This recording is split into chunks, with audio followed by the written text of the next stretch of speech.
señores presidentes, compañeras y compañeros legisladores. Por cierto, ayer había más gente en esta sala, era la comparecencia del secretario de Comunicaciones.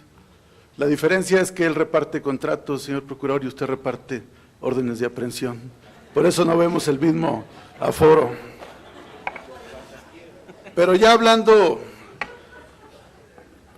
sobre el tema que nos ocupa, en este gobierno continúa la brutal violación a los derechos humanos, las desapariciones forzadas, la tortura, persiste la figura del arraigo a pesar de las recomendaciones de organismos internacionales, a pesar de que sé que usted era partidario de derogar esta figura, pero ahí sigue ominosa la figura del arraigo, la violencia contra periodistas y defensores de derechos humanos, prevalece la impunidad y los presos políticos como el doctor Mireles en el estado de Michoacán.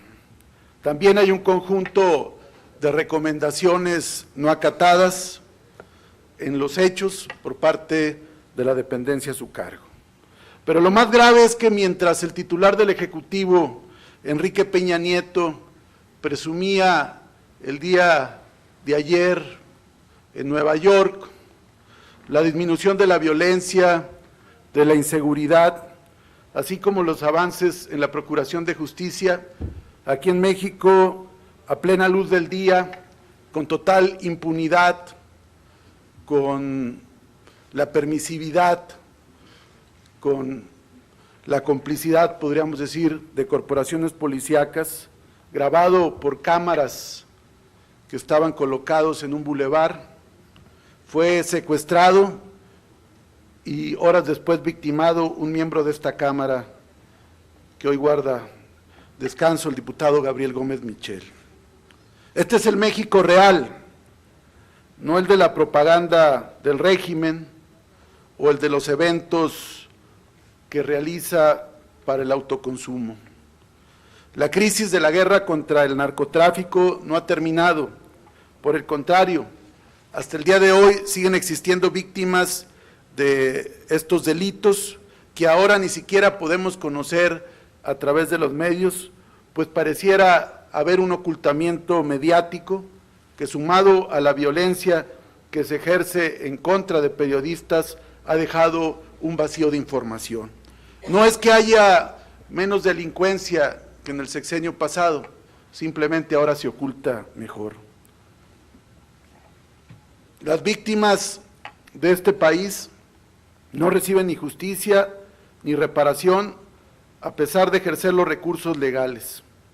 El pasado 11 de julio nuevamente tuvo que venir del extranjero, de la presión internacional, de un reportaje de organismos internacionales de derechos humanos, la evidencia o elementos que ponen en franca duda la versión original de la Secretaría de la Defensa Nacional frente a los hechos del municipio de Tlatlaya en el Estado de México. Según versiones periodísticas sólidas, no fue un enfrentamiento, sino fue un fusilamiento en un paredón, en una bodega de 25 presuntos delincuentes. Nosotros queremos, señor procurador, que se vaya a fondo en este tema. Ya lo ofreció el presidente de la República y dijo que la Procuraduría iba a informar sobre esto y queremos que así sea. Aunque presuroso, oficioso, como lo es el presidente de la Comisión de Derechos Humanos, que más bien parece el vocero del régimen, Raúl Complacencia, ya dijo que fue simplemente un enfrentamiento. Lo que aquí decía la compañera Tapia es muy cierto, cifras van y cifras vienen con relación a los desaparecidos. Un dato fue el que dio a conocer la Subprocuraduría Jurídica y de Asuntos Internacionales, que eran más de 22,000. Sin embargo, ha habido un manoseo de cifras y quisiéramos que usted nos dijera, bajo el juramento que está, cuántas personas desaparecidas tiene reportados el gobierno de Enrique Peña Nieto. Mientras estos casos de víctimas se acumulan, existen casos de delincuencia extrema, de desfachatez y de cinismo, como el caso de Servando Gómez alias La Tuta, que aparece donde y cuando quiere, en las pantallas de televisión o en las redes sociales. La Tuta, un individuo que en los hechos ha puesto en jaque al gobierno, y nosotros preguntamos, señor Procurador, ¿para cuándo van a detener a Servando Gómez alias La Tuta? ¿Quién protege a La Tuta? Y esta es la pregunta porque cuando hubo voluntad para ir por el Chapo Guzmán, en unos días lo agarraron, quiere decir que probablemente lo tenían ubicado. En el caso de la tortura, el Subcomité para la Prevención de la Tortura de las Naciones Unidas, así como el relator de las Naciones Unidas sobre el tema, han denunciado la relación en el uso de la figura del arraigo y la tortura. Quisiéramos que se pronunciara sobre este tema, porque parte de los estudios que han hecho es que este tipo de tortura se da utilizando la figura de la flagrancia. Y hay un informe amplio de Juan Méndez, relator de las Naciones Unidas sobre el tema, y quisiera que pudiera profundizar sobre esto. Por último, el tema de oceanografía. Usted estuvo en marzo pasado para hablar sobre este tema. Decía que era un asunto entre particulares. ¿Sigue sosteniendo esa versión, que fue un asunto entre particulares? Y yo quiero aquí compartir con usted una versión que en los hechos fue confirmada por el secretario de Hacienda, Luis Videgaray, aunque él le dio cierto matiz. La versión es la siguiente, que el día 9 de julio a las 14 horas, en las oficinas del SAE, Amado Yáñez fue presentado por el director del SAE, Héctor Orozco Fernández, con los acreedores. Había representantes de los bancos mexicanos, de los bancos holandeses, tenedores de fondos, dueños de embarcaciones, y ahí fue presentado como un facilitador o asesor informal, no que esté en la nómina, como dijo Videgaray, no, un asesor que iba a ayudar en todos los procesos de renegociación.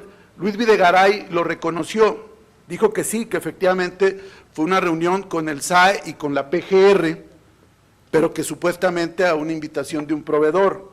¿Qué nos puede decir de la reunión, señor Procurador? ¿Es válido que un sujeto a proceso, que está libre bajo caución, tenga reuniones con la PGR y el SAE para negociar adeudos? Por otro lado, quisiera que nos informara por qué al momento de consignar el Ministerio Público a su cargo, calificó o consignó por un delito no grave el caso de Amado Yáñez. Yo quisiera que nos pudiera comentar si esto no deriva de una negociación, un delito menor a cambio de información sobre corruptelas, un pacto de impunidad, sobre todo cuando estaba por aprobarse la reforma energética.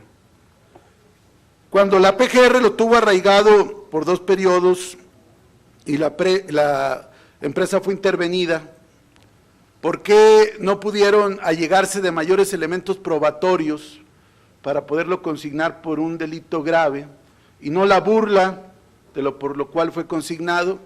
Hoy Amado Yáñez se pasea en la impunidad, vive en el Hotel Aqua, en la zona de mayor plusvalía de la Ciudad de México, y francamente no va a pasar nada. Ya le regresaron la posibilidad de celebrar contratos con Pemex, Oceanografía, es decir, la total impunidad. ¿Qué ha pasado con Mario Ávila, con Carlos Morales, con José Luis Fong, con Sergio Aceves? Y también, aprovechando el viaje, quisiera que nos dijera ¿qué estado guarda la orden de búsqueda y localización de Gastón Azcárraga? Voy a concluir, presidente. Gracias. Y después podríamos hablar en otro turno, porque va la diputada Huidobro en la siguiente, pero sobre algunas denuncias que hemos presentado y que guardan el sueño de los justos, denuncias que el de La Voz y otros legisladores hemos presentado sobre diversos aspectos relacionados con delitos electorales, delitos cometidos por servidores públicos y también por uso indebido de atribuciones. La última, sobre Siemens, todavía no nos llaman a ratificar, pero es una denuncia contra el jurídico de Petróleos Mexicanos por el uso indebido de atribuciones. Es cuanto y muchas gracias. Cámara de Diputados, 62ª legislatura.